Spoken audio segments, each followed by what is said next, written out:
안녕하세요. 저는 40대 중반의 여자입니다. 어디서부터 저의 사연을 소개해야 할지 시작부터 먹먹하지만 진솔하게나마 제 이야기를 풀어가도록 할 테니 끝까지 들어주시면 감사하겠습니다. 저는 20대 중반의 저보다 5살이 많던 연상의 남편에게 시집을 왔었습니다. 당시 남편은 지방의 조그마한 중소기업에 재직을 하고 있던 사람이었고, 저는 대학을 졸업하고서 1년 정도 친정 농사일을 돕다가 바로 친정 주변에 있던 동사무소에서 공무원으로 일을 시작한 때였는데요. 그 당시 저희 이모가 남편네 집을 잘 알고 계시다면서 소개를 해주셨고, 그래서 때마침 홍기가 꽉 차있던 남편은 냉큼 저와의 선자리를 오케이 했어요. 저도 뭐 근처 사는 남자가 괜찮다고 이모까지 나서서 소개를 해주시니 옳았구나 하고서 소개를 받았고요. 그렇게 만나서는 다소 저돌적이지만 부담스럽지 않았던 남편에게 푹 빠졌고요. 부끄럽지만 저희 남편은 태어나 저의 첫 남자친구가 되었다가 이내 반년도 지나지 않아 남편이 되었답니다. 저의 젊은 시절 순정이나 젊음 같은 모든 것들을 남편에게 준 채로 결혼을 했다고 해도 과언이 아니었죠. 그 당시 제가 시집을 가기 전 사실 결혼을 하게 된 것에는 이모의 역할이 아주 컸어요. 그래서 결혼을 하면서도 저희 엄마가 이모께 금전적인 인사치레를 하셨던 것으로 알고 있는데요. 이유는 그냥 이모의 소식통 덕분이었네요. 이모는 저희 두 사람이 결혼을 하기로 결심을 했다는 말을 듣자마자 저희 집으로 냉큼 달려오셨어요. 연애 초기부터 꼭 결혼을 하라면서 그렇게 남편과의 결혼을 신신당부하시더니만 신이 나서는 오셨더라고요. 그러면서 이모가 그러시더라고요. 너 들었니? 그 집 아들이 시아버지 없이 시어머니 홀로 모시고 산다는 거 들었냐고. 라고 말해줘. 그런데 저는 그 사실을 처음 알았습니다. 남편이 자기 아버지 돌아가신 게 부끄러워서 저한테 말을 못했던 바람에 저는 결혼을 약속하고 난 후에야 남편이 아닌 이모를 통해서 남편 집안의 가족관계에 대해서 처음 알게 되었었죠. 어머님 혼자 남겨져 계시다고 하는 사실에 남편과 어머님이 퍽 안쓰럽기도 했지만 한편으로는 부담스러운 생각도 들더라고요. 저희 남편이 여동생을 둘이나 가지고 있는 한 집안의 장남인데 이러다가 시어머니의 여동생들까지 우르르 내 남편에게 기대어 살려 하는 건 아닌가 싶어서 말입니다. 그 때문에 저희 친정엄마도 그 얘기를 왜 지금 하는 거야? 라고 하면서 처음에는 이모의 등짝을 때리기도 하셨습니다. 이모는 아주 예상을 한 반응이라는 듯이 놀래지도 않고 웃더라고요. 그 집 시어머니 내가 잘 아는데 아들을 어려워해가지고 절대로 호락호락하게 연락하고 그럴 사람이 아니야. 여동생들도 다 머리가 좋아가지고 대학 나오고 지들 직장 다니고 있으니 다 알아서 잘 살 거고 시어머니도 아들 눈치 보느라 며느리 눈치 보며 오히려 떠받들어주고 살 게 뻔해. 내가 그것 때문에 너한테 바로 소개를 시켜준 거 아니야. 그만한 시집이 어딨어? 시집살이 시키지 않는 시부모만으로도 거의 90점짜리지. 라고 하면서 말이죠. 그러니 그제서야 저희 엄마도 그래? 라고 하면서 이모의 말에 귀를 쫑긋 세웠고 저는 저대로 왜 시어머니가 남편의 눈치를 보신다고 하나 싶어서 괜히 의아했었습니다. 그와 동시에 그래도 여동생들이 다 잘나고 또 시어머니께서도 며느리를 함부로 굴리실 분이 아니라는 사실을 전해 들으니 마음이 분명 놓였죠. 그래서 결혼하기 전에 마음 가볍게 먹고서 홀어머니신 시어머니께 인사도 드리러 갔었고요. 좋은 분위기 속에서 인사도 끝내고 상견례도 다 치르고서는 결혼식을 올렸어요. 그렇게 결혼을 해보고 나니 확실히 이모의 말은 맞았습니다. 하지만 반은 틀렸었죠. 시어머니는 분명 남편의 눈치를 엄청 보는 분이셨어요. 남편이 성격 자체가 괴팍한 것은 아니지만 아무래도 집안에 있는 유일한 남자 가족이다 보니 뭔가를 잘 지휘하더라고요. 그래서 뭘 사겠다고 할 때에도 자기가 나서서 그거 사지 마, 필요 없어. 라면서 조금이라도 무게를 잡으면 시어머니는 옆에서 그래, 그러마. 라고 하면서 안 사겠다고 바로 대답을 하곤 하셨습니다. 물건을 사는 것뿐만 아니라 그냥 집에서 밥 먹으며 얘기를 나누다가도 시어머니가 조금이라도 수다스럽다 싶으면 남편이 나서서 엄마, 그 얘긴 이제 그만해. 라면서 대화를 끊으려 했는데 그러면 시어머니는 말대꾸 한 번을 아들한테 하지를 않은 채 라면서 입을 꾹 다무셨어요.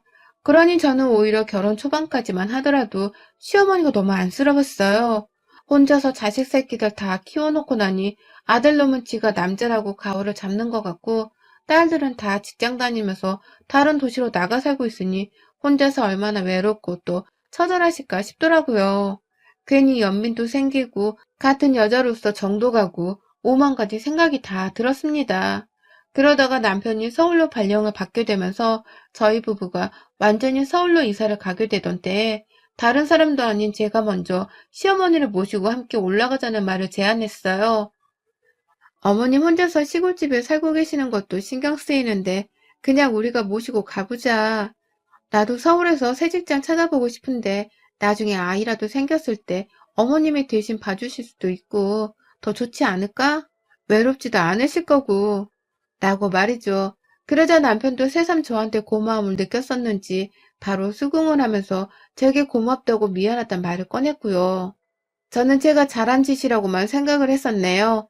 막상 결혼을 해보니 어머님이 그리 기가 세 보이지도 않고 또 저를 괴롭힐 분도 아니라는 걸 분명히 보면 느꼈었는지라 서울에서 함께 사는 동안에도 한결같으실 거라고 믿었던 것이죠. 하지만 제 예상은 완전히 달랐어요. 이모가 한 말이 완전 틀렸더라고요. 시어머니는 아들네 부부랑 함께 살려만 평생 손꼽아 기다린 사람이 마냥 아주 다른 부류의 인간이 되어버리셨습니다. 제 친정도 친구도 아무도 없는 그 서울 땅 아래에서 시어머니의 이 지랄 같은 변해버린 성격은 저를 얼마나 외롭고 처절하게 만들었었는지 몰라요. 믿는 도끼에 발등 찍힌 심정으로 저는 정말 괴로워 죽을 것 같았습니다. 서울로 이사를 오게 되었던 때가 제가 막 20대 후반이 되었을 때였어요. 남편이나 저나 큰돈이 없었는지라 처음에는 당연히 전세로 집을 구해서 들어갔습니다. 그러다 저도 일자리를 구하고 나선 각자 열심히 살았어요. 그런데 제가 남편보다 1시간 정도 일찍 퇴근해서 집에 와보면 집이 늘 개판이 되어 있더라고요. 시어머니는 집에 안 계시고 집은 아주 돼지 소골이 되어 있고 도대체 이걸 누가 치우나 싶을 만큼 절망적인 집 상태를 보고서는 제가 얼마나 자주 청소를 했는지 모릅니다. 퇴근하자마자 남편이 집에 오기 전에 치우고 또 치우다가 하루는 제가 야근을 하게 되면서 남편이랑 거의 동시에 퇴근한 적이 있었어요. 그런데 역시나 집 꼬라지는 너무 엉망이고 남편은 그걸 보면서 시어머니랑 저를 번갈아 보며 째려보더라고요. 제가 어질러 놓은 것도 아니고 분명 시어머니가 그런 게 분명할 텐데도 남편은 그냥 저를 째려봤어요. 결국 그날 저는 억울하다면서 방 안에 들어가 남편에게 그렇게 다신 째려보지 말란 화도 냈고 시어머니가 집을 어질러 놓은 게 한두 번이 아니라 요즘 스트레스 받아 죽겠다면서 힘들다는 소리도 꺼내봤었는데요. 남편이 그러더라고요. 그렇다고 내가 엄마를 째려볼 수는 없잖아. 라고 말이죠. 그때서야 저도 처음 알았어요.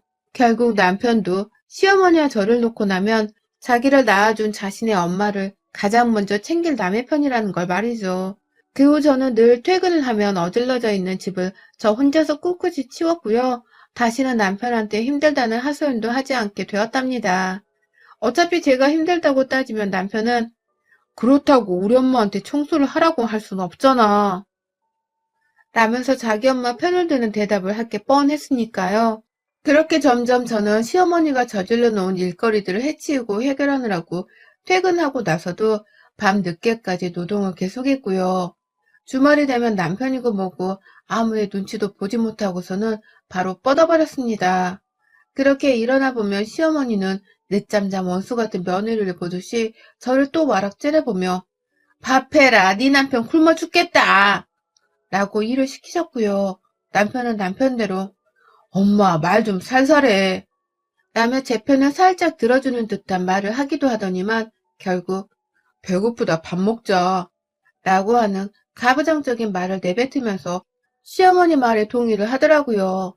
제가 자는 동안 그렇게 배가 고팠으면 시어머니께 좀 차려달라 말을 하거나 지가 지 손으로 차려 먹을 수도 있을 텐데 남편은 아무것도 하질 않고 그저 제가 일어나기만 기다렸어요. 그러다 시어머니가 또 한 방울 제게 먹이셨어요. 저거 왜 저렇게 늦잠을 퍼질러 잔대? 임신해서 늦잠 자는 거면 모르겠는데 얘도 안 가져놓고 저리 잔다냐? 라는 말씀을 하셨던 거죠. 저 그때도 그렇고 쭉 남편과 살면서 임신을 단 한 번도 못했거든요. 남편이 무정자증에 가까워서 임신 자체가 힘들다는 소견을 직접 병원 가서 들었습니다. 다만 시어머니가 남편에 대해서 걱정을 많이 할 것 같아서 자세히 말씀을 드리지 않은 채 그냥 부부 문제로 임신이 안 된다고만 설명을 드렸어요. 그러한 일들이 있었는데도 시어머니는 참 잔인하게 임신 얘기를 꺼내셨습니다.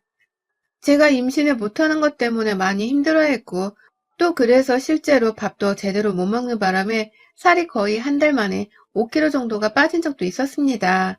그때도 시어머니는 제가 조금이라도 깨작깨작 먹으면 임신 타령을 해대면서 저의 가슴에 바늘을 찔러대셨습니다. 그렇게 처먹으면 별 임신도 안 된다. 라고 말이죠. 옆에 있던 남편이 하도 듣기 거북했는지 엄마, 뭔 말이 그래? 그만해. 라고 무게 있게 말리기라도 하면 시어머니는 응 라며 바로 꼬리를 내리는 척을 하기는 하셨거든요. 하지만 그때뿐이었습니다.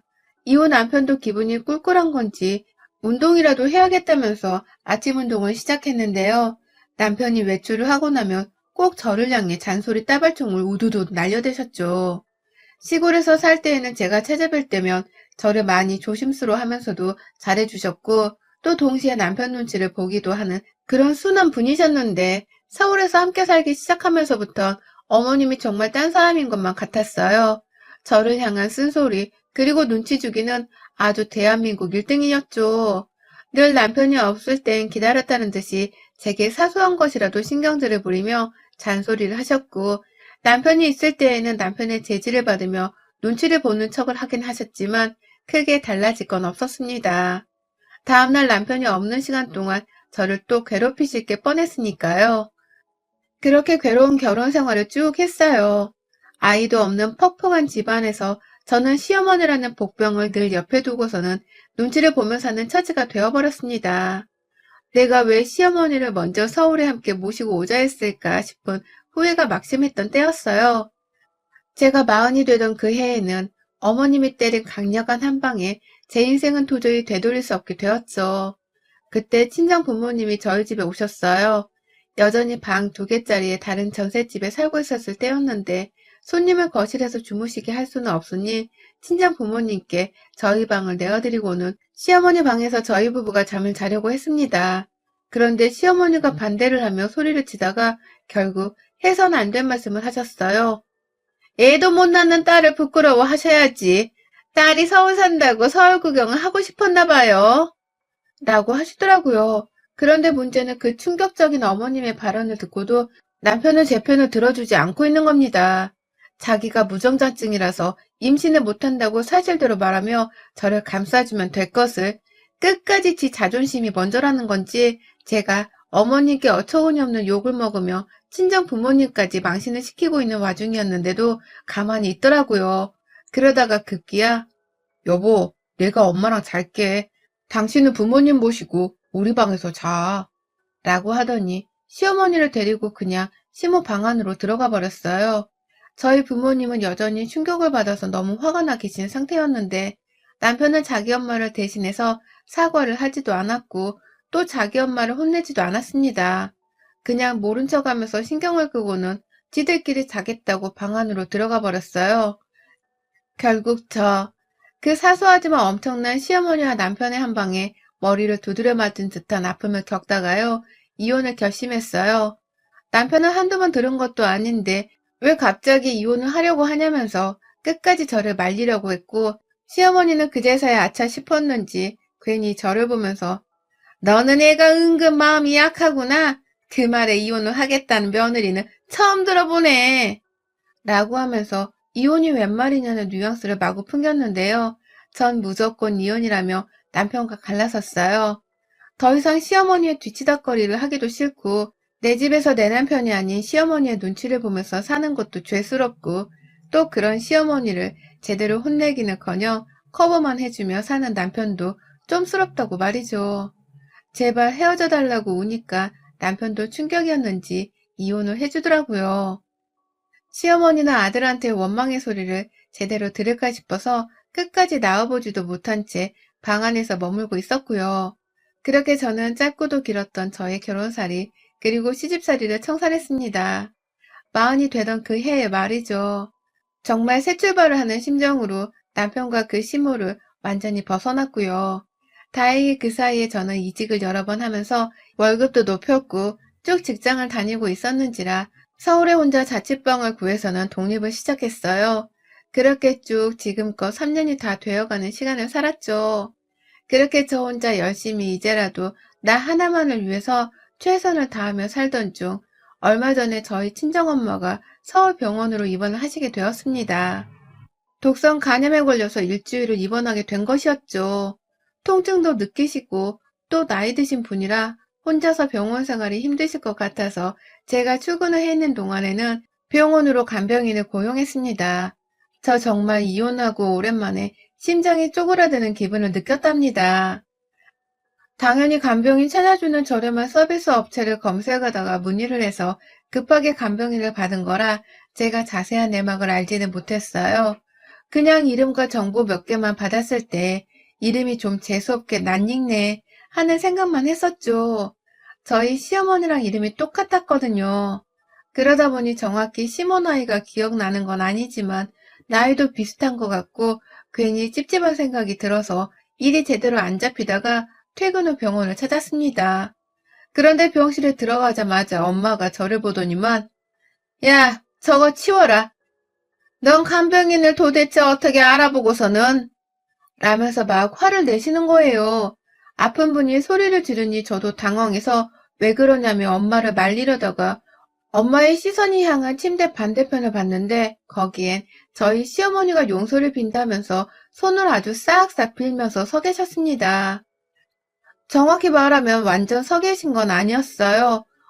어떻게든 저희 엄마 화를 풀게 하고 싶다면서 무릎을 거의 반쯤 구부린 채로 막 온몸을 구부리며 예원을 하고 계시더라고요.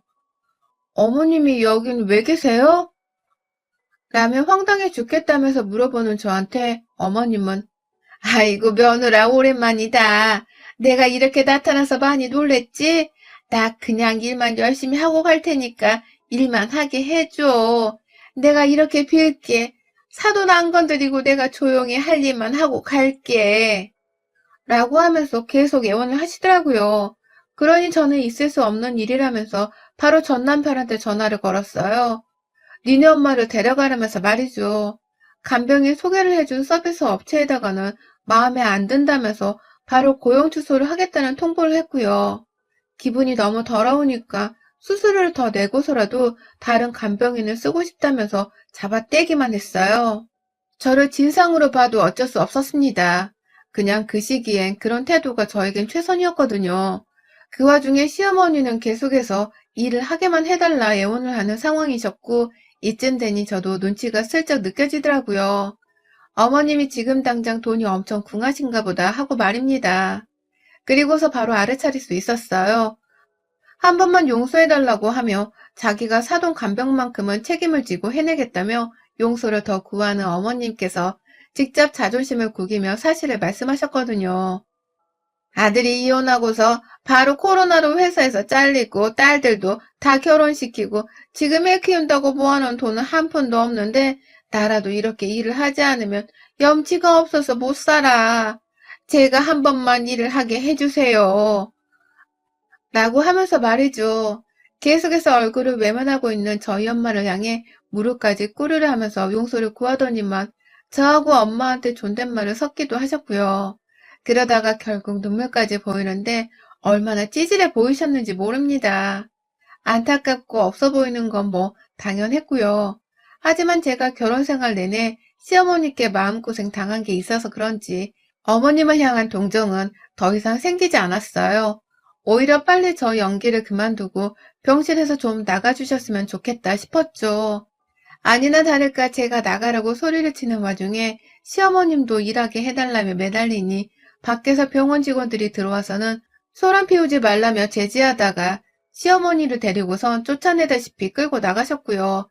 마지막 나가는 순간에도 저랑 저희 엄마는 시어머니께 인사조차 하지 않고 본체만 채 했습니다.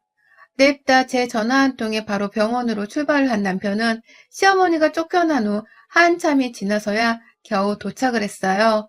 어디 일자리라도 구하러 다니고 있었는지 양복은 입었는데 신발은 운동화로 갈아 신고서 헐레벌떡 뛰어왔더라고요.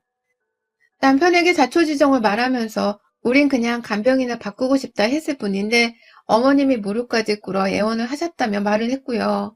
남편은 그 소리를 듣더니만 고개를 푹 숙이고 미안하단 말만 반복하다가 지도 쪽이 팔리는지 더는 눈도 못 마주치고 나서더라고요.